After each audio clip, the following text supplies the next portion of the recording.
All right. Hello, everybody. Happy Friday. Would you please turn on your cameras if you're here?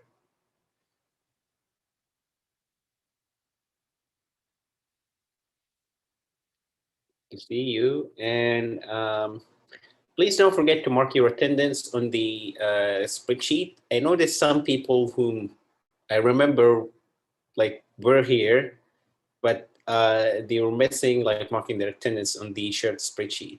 So if you have the time, like right now, could you please do that so you don't miss any points?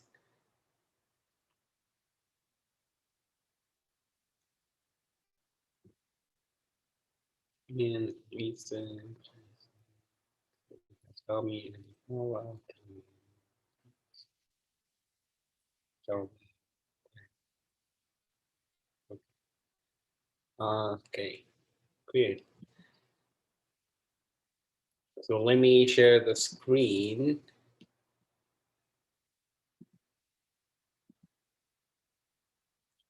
So I hope you're actually keeping up with the recorded lectures for the days that you do not attend. So on Wednesday, I thought of instead of just saying what the steps for content analysis are, I switch into analyzing a specific article that was published. And then I went over how the authors like started conceptualizing the content, went about collecting the data and analyzing the data and what the results were. So I think that one demonstrated how quantitative content analysis being done, better than just talking about the steps in abstract.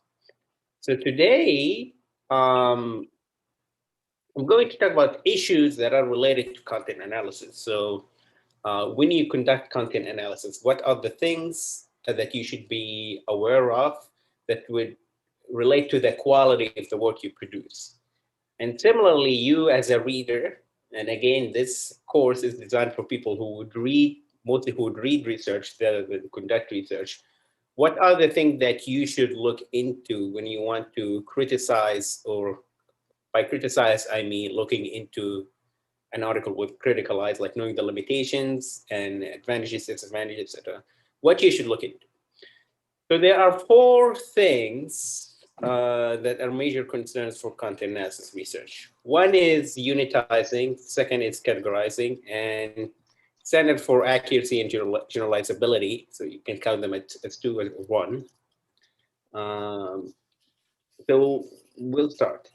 So with unitization, we've used this term a lot, like units of analysis. Unitization is like when you take the large body of text and you want to look into the small specifics. So each small specific is called a unit, whether it's a word, a sentence, some pictures. And then it's, as we've said, we've seen before in this, it could be difficult to decide what exactly you're going to analyze. So if you're looking into like a catalog, it might be easy to say, okay, like it's a catalog of pictures. So I'm going to analyze picture for pictures. But then it gets more complicated. Let's say if you're looking at text. So I mentioned many times, suppose you're trying to cut and analyze a political speech by presidential candidate, by officials. Which element are you then going to code? Because in reality, if you've watched any political speech before, not all the content would be related to the topic you're investigating. So let's say you're like political speech related to COVID, and then some of the sentences that the politician would say might be unrelated to any topic whatsoever, because there's and and someone told me in the audience, these type of things, right? Like anyone giving a speech will have. They are like fillers. So the question is, would you include that in the analysis, or would be you looking into only like full coherent sentences. So if someone made like a non-coherent like speech, you would exclude it from the analysis. And maybe a speech is actually easier because a speech is usually written, but imagine if you're kind of analyzing like a TV interview with just someone in the street. And you know, those are not, when you hear them, they're not the most eloquent in the world. And all of us speak that way. If I'm conducting an interview with you and ask you about a topic, so maybe 70% will be about whatever I asked you about, and then 30% or even more will be just fillers or like asking for clarifications and all of that. So then if you're content analyzing, you have to make decision. And I have to emphasize that it is a decision that the researcher is involving themselves in. Let's say they decided to say, okay, this is what we're going to look into, because the other things are not relevant. Okay, so you could be looking into full sentences. It could be like phrases, and then there are other things. So is a political speech. Are you only going to cover the verbal part, or like both the verbal and visual? So the body language. You like, are you going to analyze the hand gestures, like the facial expressions? Because that's part of a speech, right? Someone giving an address or a speech, you're like talking in public or performing in theater or singing. All of that is part of the speech. But when you say I'm analyzing a speech, then you have to mention, okay, you're actually just analyzing the text. And so, you know, those are called units. So similar to what we saw in a previous article, like you're looking only into pictures and text accompanying pictures. That means you're excluding in a website other things such as videos or articles or GIFs, right? So that's the unitizing decision regarding what counts in the analysis to be included in the first place. And then it gets a bit deeper. So assuming we figure out what units we are analyzing, but suppose we are analyzing text, right? There are many things that could be analyzed. So we have, you can analyze the physical location, right? So for example, me personally, I study ads effect. And there's a debate on the issue is like in a poster, where's the slogan located? So we can conduct content analysis on like a large number of posters to see if the slogans appear at the bottom, the top, right, and right or left. And so that's one type of content analysis, right? Location. If it's about news, did the news story appear like in the front page, like second page, page 24, right? Like left corner, right corner, things like that. So this is relatively easy, right? Or you can look for like the presence or absence of specific word. Assuming you're studying hashtags or like advertising or commercials, whether they are audio or printed, you want to just count how many times the word natural occur. All right. So you want to test like does it appear all the time, or like to what extent, to what percentage of the time does it appear in ads by a brand like Tropicana or like juice companies in general. That's also, you would say, relatively easy, right? It's like natural, appear, did not appear. But then you can look into like a category of things, like a mention of specific topic. So what's the source of the ingredients, for instance, referred to or not?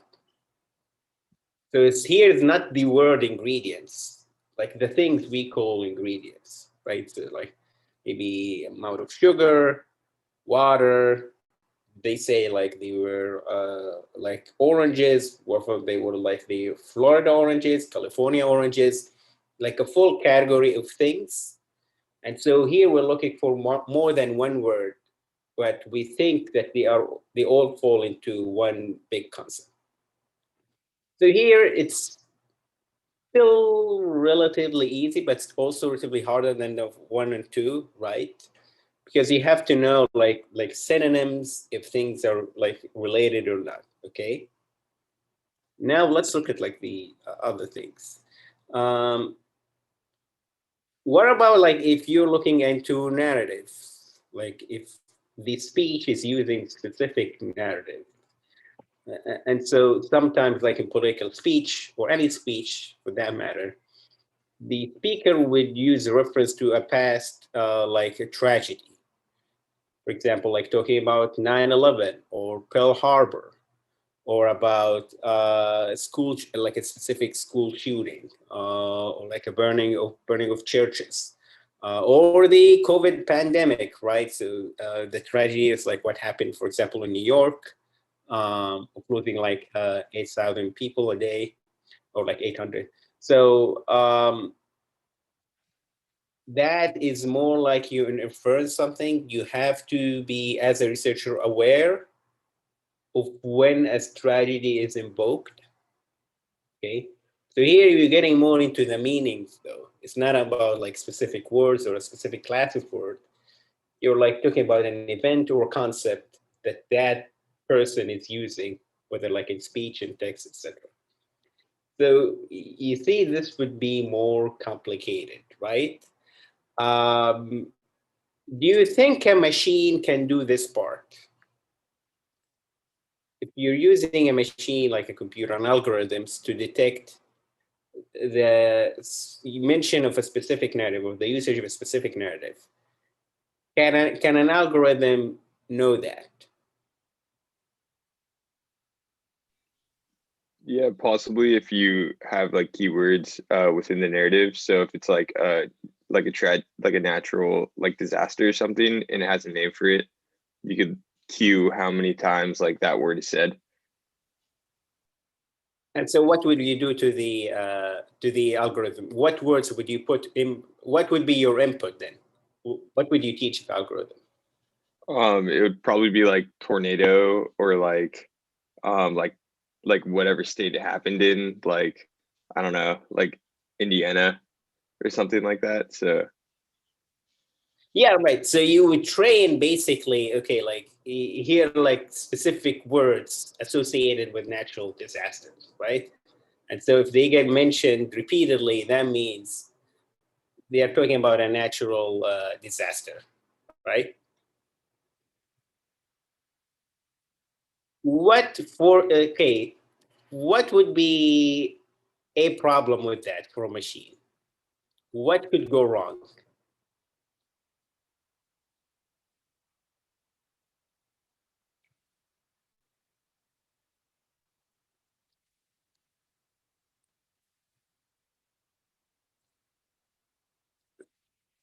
So the machine would look into a cluster of words that are associated, and it should infer that it's referring to a natural tragedy or natural disaster.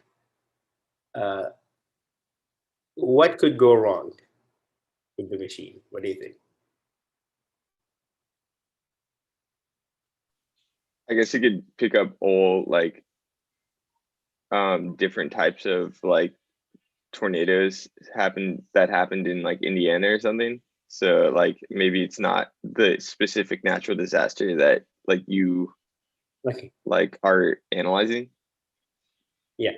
Okay, this part I think it goes both ways. So if it's only about that, so the thing that happened in Indiana or in Texas, to stay topical, it won't know about other things, right? So it either will misidentify other events with the Texas events, or if something else is happening, it won't know because you train them for like a specific mission. But let me ask you more bluntly, like the house is on fire. Okay, what does that phrase mean? Assuming it was mentioned in a tweet, what does that phrase mean? That you're in danger. Like, Okay, that's one. Okay, but what also mean when we say on fire? Successful. Yeah, yeah. Yeah, exactly. Like, yeah, exactly. So, or when we could say like Fernando is on fire, like, yeah, someone is like scoring, and you saying that if you're live tweeting at like a match, right? Someone is on fire. So you train the machine like fire, danger, okay, but it doesn't get, does the machine gets, or does the algorithm gets euphemisms, right? So that's a problem. People supposedly do, right?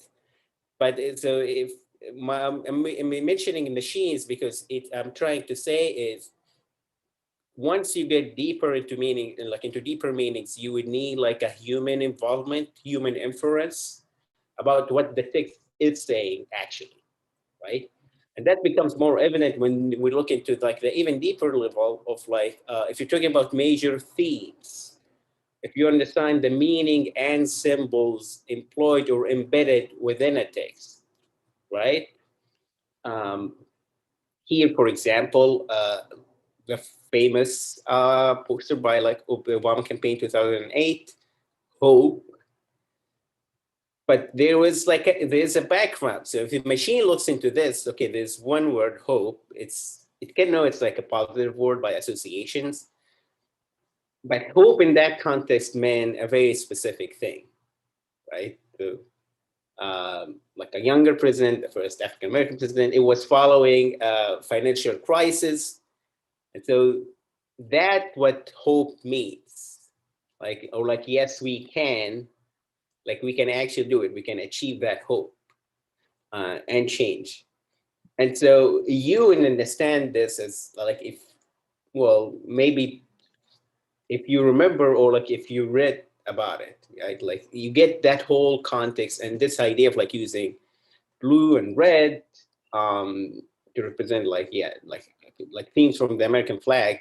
It's all embedded within one simple picture. So someone would infer that, okay? Um, so what I'm trying to say is, you then, let's see, once you go deeper into wanting to extract meanings, you would feel like we get into like personal inference, right?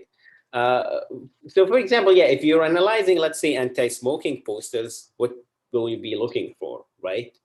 So again, you can just look at the presence or absence of things. Do they show lungs or like burning ashes or something? That's easy. But would you analyze then the message, or like what are like the things they've invoked, or like what's the major theme or the deeper meaning or like the symbolism, right?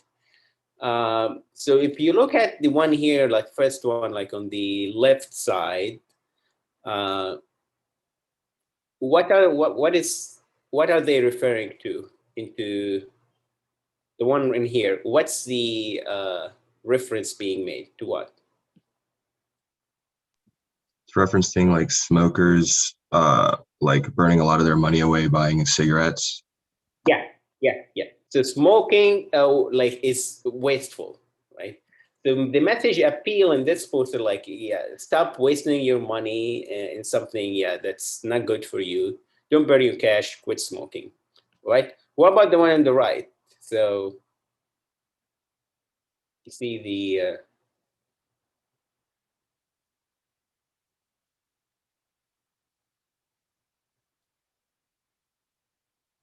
what's the main appeal for like the poster on the right? It's saying how smoking can kill you. And what do you see in that image? Oh, like the chair, and it's like a reference to hanging. Yeah, yeah. Or suicide, like, yeah, you're like hanging yourself, right? So that symbolisms, yeah, like we could get, right? Others might not. So if assuming you're from a culture that this is not like a typical way for suicide, you might not get what this poster is trying to say, right? It's called suicide because it's your choice, and you can see like even like the tilt, the head, and then yeah, the chair. Um, yeah, so it's like a purple. But you see, it's not some things are said explicitly, some things are just like being embedded or like having a symbol that represents them. So that's what we call the difference, or like the layers of meaning between manifest content and latent content, right? So manifest content is something at the surface level. For example, did that hashtag appear? Or like how many times that word was invoked? Or did they did they show women in bikinis in the ads? Something like that. Or like men with blue eyes versus men with brown eyes. So something detectable just from looking at it, right? Whereas latent content, that's what we call, it's like an underlying meaning inferred from processing the message. So in other words, must be established by someone who could read and understand the message. And because there is an act of interpretation involved, you're more likely to see disagreements when you're dealing with latent content rather than a manifest content.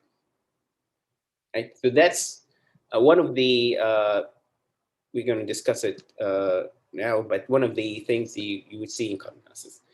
So this is like a poster from White Claw. I would assume everybody is familiar. What are they trying to say in here? So there was someone a woman playing volleyball and reward your passion. What does that mean? Maybe work hard and deserve a drink. Work hard and deserve a drink. That's it. Yeah. I feel like, yeah. Work hard and deserve a drink. Why? Okay? Why the color pink, and why is it for someone who's playing a sport? Why don't I just drink and enjoy? I feel like Why do I have to earn it? I feel like the color switch kind of symbolizes like that it'll enhance your life. So like the side with the white claw on it is like in vibrant colors with all the pink and stuff. And I don't know, I feel like athletes, sometimes it's like a lot of commercials and stuff say, oh, like inspire greatness and stuff like that. So it's kind of the connotation with white claw. Okay. Why would White Claw make an ad like this? What's the appeal about White Claw to begin with? Can someone explain to us what White Claw is and what's the Oh, sorry. main, yeah. So White Claw is just an alcoholic beverage that has low calories. So it's pretty much promoting that if you drink these, you're not going to get fat. So basically, because like there's a fit individual that's on the screen that's portraying that, you won't lose that image. So the target, okay, this would sound like my other class about strategic communication. So the target audience in this poster is what type of people, what type of consumers White Claw is advocating to, marketing itself to? Females Females who are active. Yeah, or female who are concerned about fitness, right? So it's saying here, yeah, for people like who can reward their passion. Like, yeah, you're worried, you work out, you do sports, like you surf, you play volleyball, you actually deserve to drink White Claw. It's only like 100 calories, like a can. So yeah, that's the appeal. So my point is, we inferred all of that, like Sarah and Ray and all of us. We inferred all of that just from reading, and we could infer different meanings. So with Sarah said, like, yeah, look at the side of like White Claw would make your life brighter. Okay, maybe not all people would get that. They might get a different meaning, and it's not necessarily that like there's a right answer or a wrong answer. But once you're analyzing and providing your interpretation, you should be aware that this interpretation has to be explained to others. So people understand how you've arrived to the company analysis results that you've arrived to. Okay. And so this leads us to talk about the major issues that are like what standards we use to evaluate content analysis. So that's actually what's related to the first issue, is like the accurate and efficient coding scheme with the issue of validity. So for accuracy, it's established by two things, by validity and efficiency. Then there are two other related issues, which is about the consistency of the coding and the sample generalizability. So to start with the first one, validity. So valid means accurate, which is basically, do the categories accurately and fairly reflect the content being analyzed, right? So when we gave multiple examples that you have coding, so the codes stand for specific categories, and there's always the question, where do I get my categories from? And so each label you use must reflect something that is can be objectively obtained, right? So are you getting, for instance, just borrowing codes or like categories that exist outside the research or like exist in nature? So for example, here in like White Claw, we can analyze all of their marketing materials from like last 2 years. And we will look if they're featuring male models, female models, or a mixture of both, okay? So those are like more like naturally occurring categories. But then we can, there are other things, like are they featuring athletes, people dancing, people partying, people studying, right? We can make those divisions. So those are other categories, right? That could exist objectively outside of our research question, right? Like we did not make them up. Or I can conceptualize new categories. So like it could be about the appeal. So I would say here the appeal is about reward. Other appeals, so I would say there's some messages about rewarding. Some messages appealing to the idea of switching to like a better option, or like from like a health perspective. And like a third category could be about like it's just the cool thing, like the coolness of it. Like this is what young people nowadays drink, right? So these three different message appeals, and those I could develop as a researcher. Okay, like I conceptualize those three categories, and I can show you how they account for the content that I'm going to analyze, whether it's like advertising, text, images, etc. Right? So that's one. That's about the validity. And when you call something, when you give something a name, it should somewhat make sense. So we had an issue, like we will have this in the discussion board, but like if you use, for example, category is like sex appeal. So it's a poster like this. Is it using a sex appeal? Do you have a convincing definition of sex appeal, right? Because so you cannot just make up any category without providing a definition that makes sense for like for the larger audience. That's the validity, i.e. accuracy. And then there's the other issue, which is mutual exclusivity. And this is very important. So in content analysis, one unit cannot belong to more than one category in one variable, I mean, right? So when you say, yeah, so by categories, like a passion appeal or like a health appeal, one unit cannot belong to both. If it belongs to both, that means you did not clearly define the boundaries of each category, which means those categories are not valid, right? So you have to have that, like the notion of mutual exclusivity, right? Whether it's like about message meanings. It won't be an issue if you're doing just the presence or absence of something, as we've said, like here. like if it's about a physical location or like persons absent specifics. But it would be an issue if you're looking into themes or like narratives, because you have then to draw specifically very distinguishable categories, and it gets complicated, believe me. So if your boundaries are clear cut, you'll achieve mutually exclusive categories. Question: are the items in the food pyramid, this food pyramid, mutually exclusive?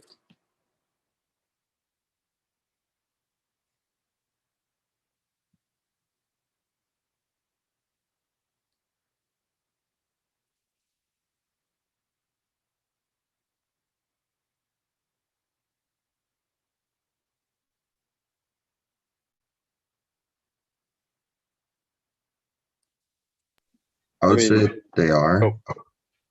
Yeah, Julian, you were Because saying like, what? yeah, I was saying they are because I mean the boundaries are pretty pretty clear.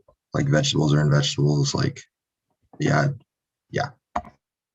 Can you think of a food item that can belong to more than one category?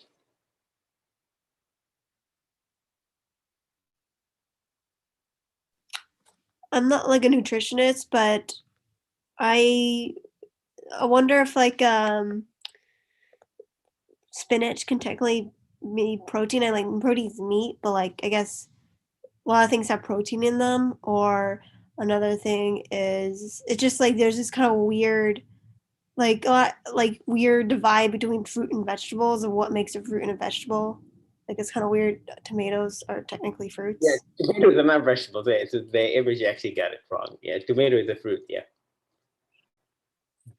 Okay, so assuming fruit and vegetables is one category. Okay, so we don't get into that big debate. What is, but what other things? So can you think of a food item? So looking at these categories, can you look up a food item that might belong to like more than one?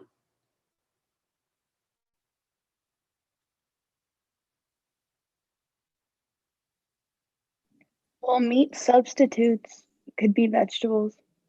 Like, that's like a Yeah. very vague thing to Okay, say. yeah, yeah. So like a meat substitute, or like yeah, but that's made out of vegetables. So would we categorize it as like a meat substitute? Well, we have it in here with a meat substitute or a vegetable. Technically a vegetable, right? What else? So that's a good one, Mara. But even simpler than that, like think about things you consume.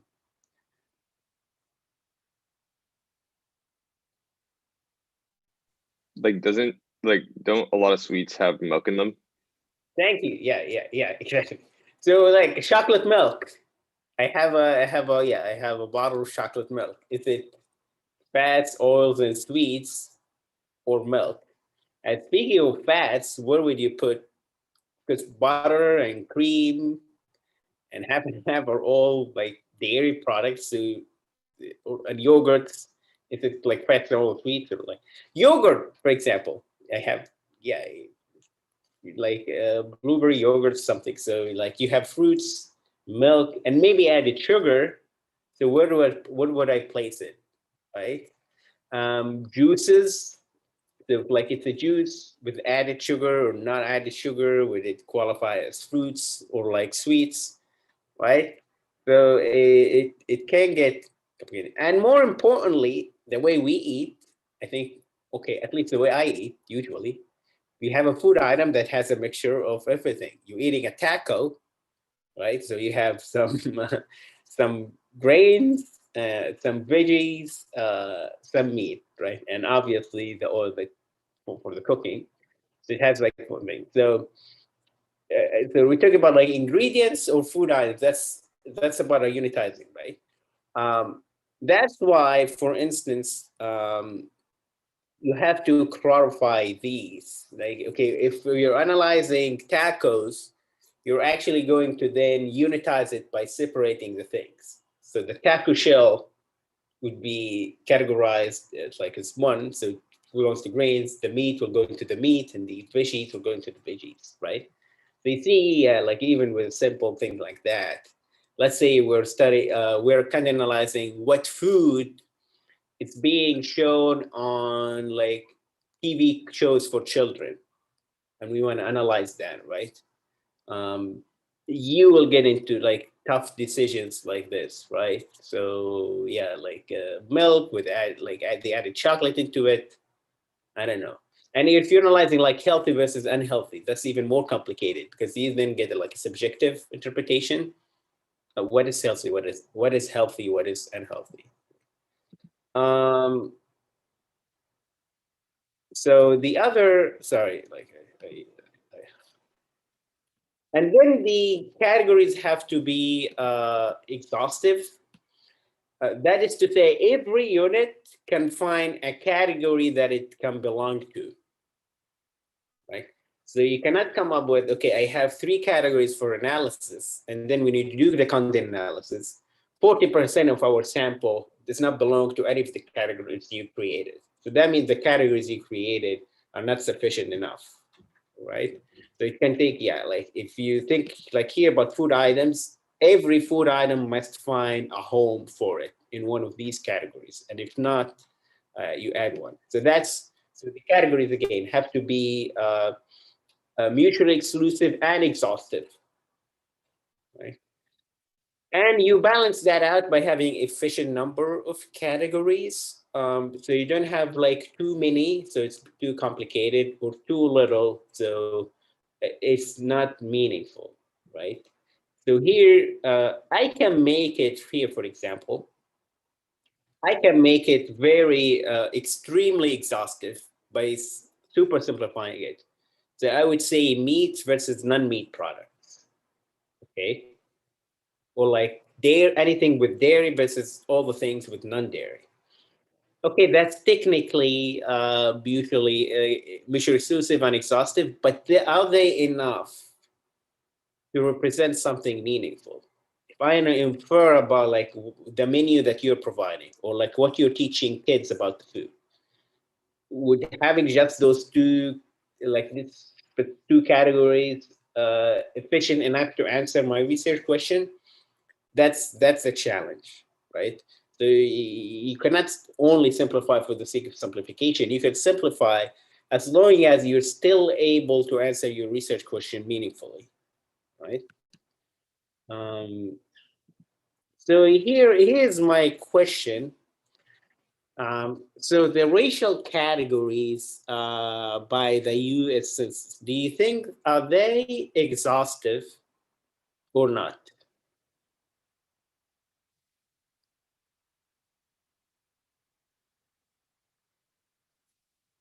So you look here, we have like white non-Hispanics, black non-Hispanics, Hispanics, Asian or Pacific Islander, American Indian. Okay, so these are like the American. Then you have non-resident alien and people who did not report.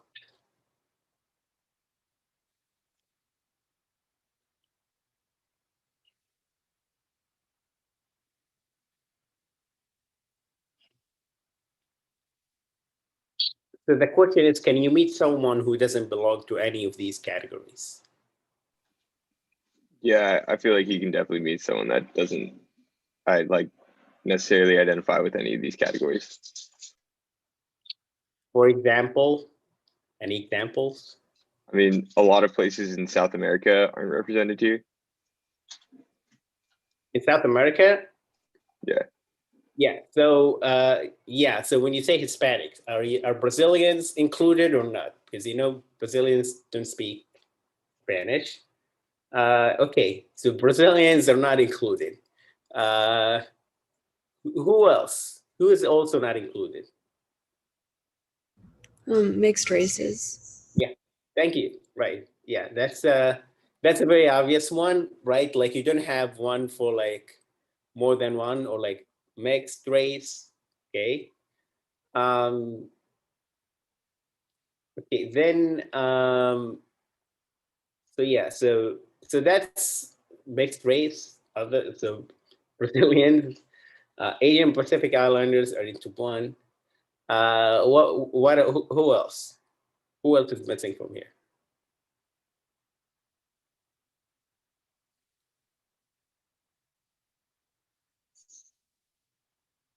And it also relates to the validity of the category. So like the meaning of each one.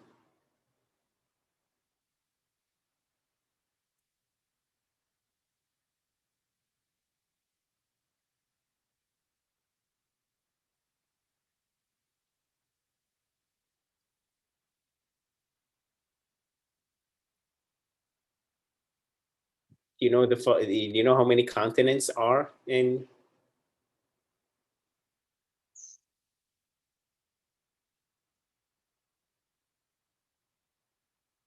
Let me give you like tons of examples, right? So like, let's say people from Armenia, people from Iran, um, people from, let's say, Uzbekistan, right? So how would they categorize themselves within the US context, right? Because you can technically call them white, but socially, like culturally speaking, they won't be considered part of that, like a totally different culture or background. They're obviously not non-Hispanics and for the most part not Black. So Asian, they're technically in the Asian continent, but also culturally, it's not like the identification they would use. So they are out of this one as well. They're not American Indians, and so they're left with nothing. So here, that's why from the survey you have missing data. So people who could not report any category, that's one example. The easiest way to solve this problem is to add the category of others, right?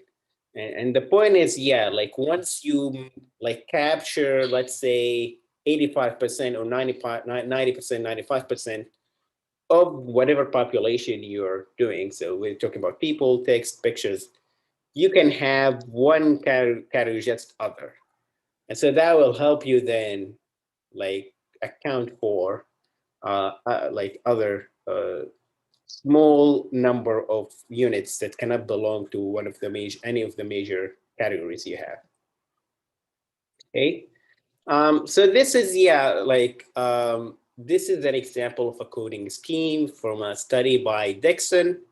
So Dixon is a famous researcher at UCLA, and he's been studying for years the representation of race and crime on TV channels, like TV news more specifically. And so he was looking into local LA channels, and he was interested to see how different races, specifically like minorities, are represented as like criminals and or victims on TV stations.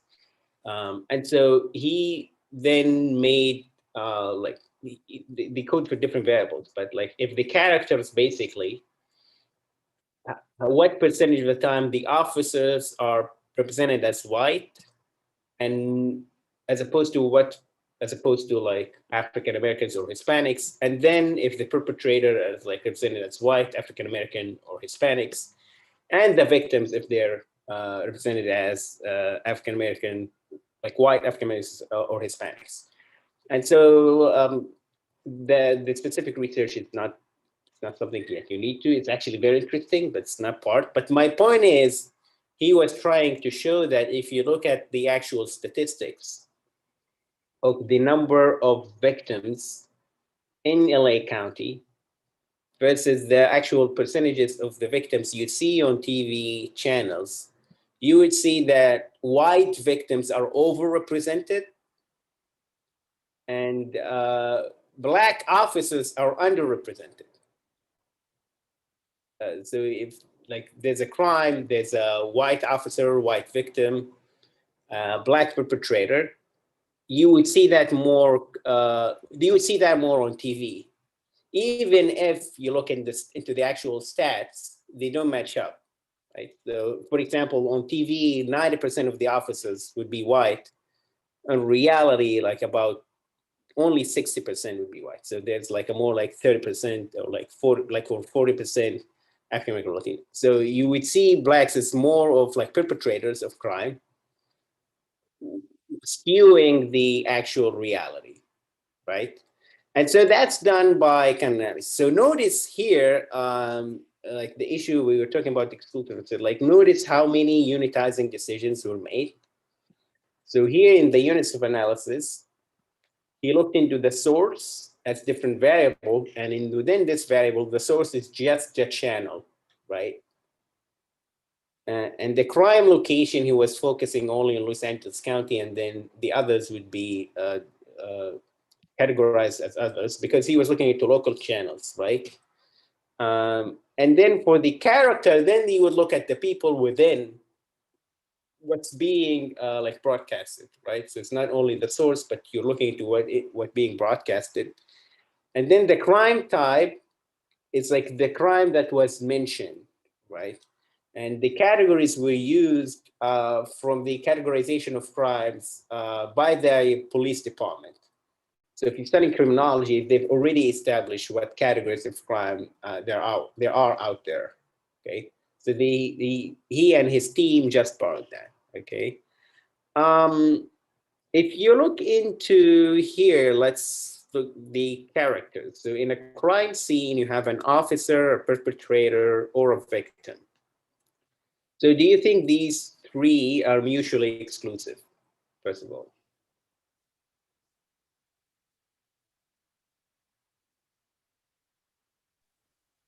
No, because you could be like a corrupt officer and commit crime. Yeah, that's a good point. But just from the perspective of news coverage, so the news is covering the story. If we're looking at the characters, they would either have officers, perpetrator, or victim.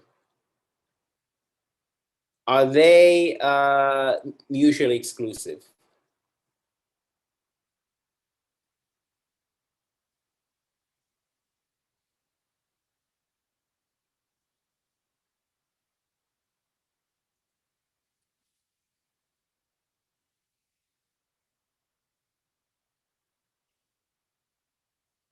Would it be hard to identify what the story is saying, like who the story is saying is the perpetrator or the victim or the officer? If you're watching the news? No, I think they make it pretty clear. So I would say that it's fairly mutually exclusive. So yeah. Yeah. It's either clear when you watch the news. Yeah, like I could tell who are they saying the officer is, or the perpetrator is, or the victim is. Are they exhaustive though? I don't think they're exhaustive because I think there's more to crime than just the officer, perpetrator, and victim. Like in the courthouse, like the judge maybe could also be like a character. And in the crime scene, before we go to the courtroom, in the crime scene, whom are we missing in here?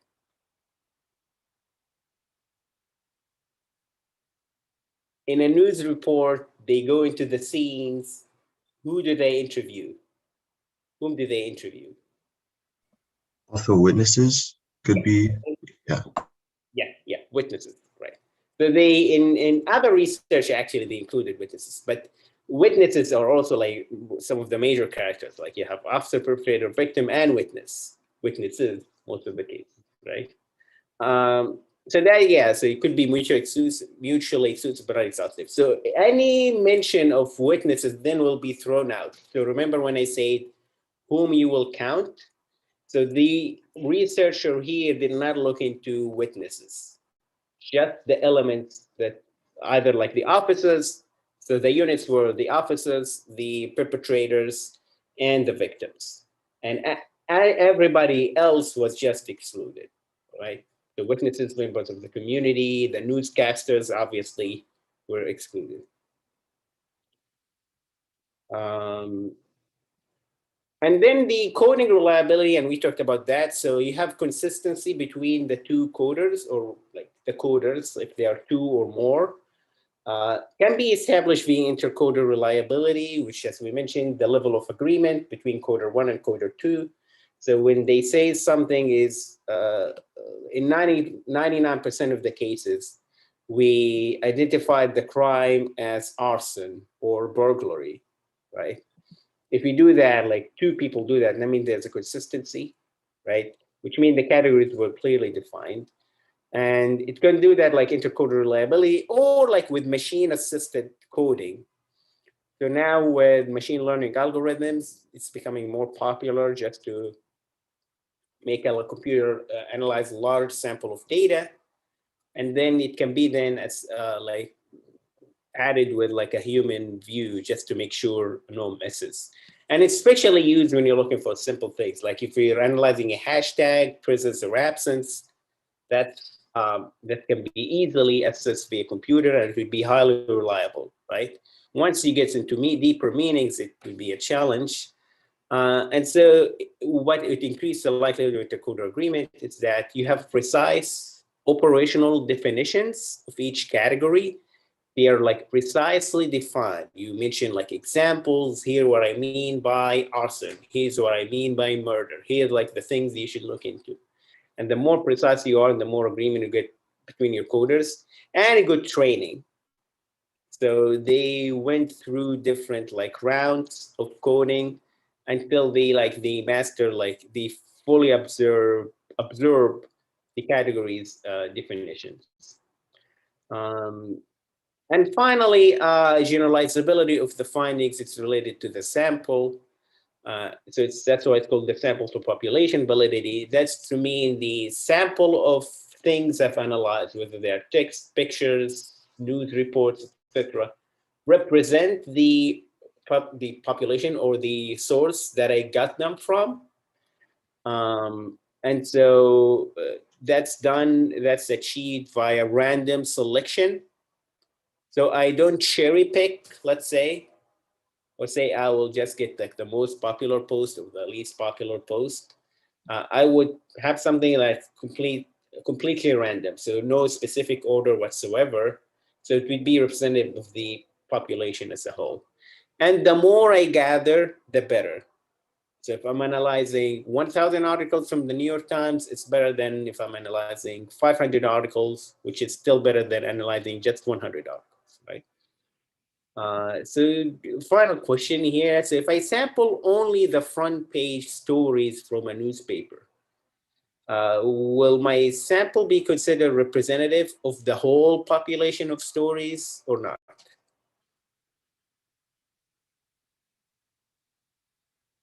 Yeah, Julian, you're saying no. Why? Yeah, definitely not. Yeah. Because? Well, I mean, I think there's just a lot more to the news than what's on like the front page. Like, and there's also like there's a comic section too, I remember. So that's definitely different, like for an example. Yeah, comic section, sports, fashion, etc. So if you're doing this, so your population is only the front page stories. But we cannot say, suppose we're doing a thematic analysis and we're saying, our question is, what does the New York Times cover?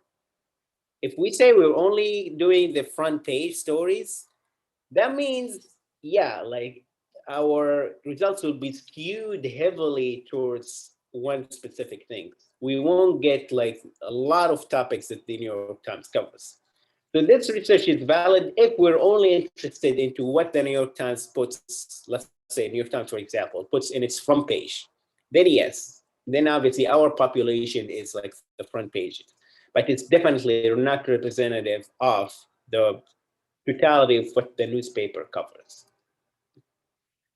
So I think that's it. We're going to talk about the usage of content analysis later. So next week, we'll talk about qualitative content analysis and how can we use content analysis for more like practical matters. So with that, do you have any questions? All right. Don't forget, we have a discussion board. I posted a new forum, so you'd see a new thread, which was about the article I reviewed for Wednesday's lecture. It's only like your reaction or like reflection. The article itself is also uploaded to DTL, and it's in Blackboard, and it was part of the readings assigned for this week. So yeah, take a look at it, and you have next week to post your reaction, right? Okay, cool. Have a good weekend, guys. Thank you. Thank Thank you, you. Professor. Thank you. Thank you.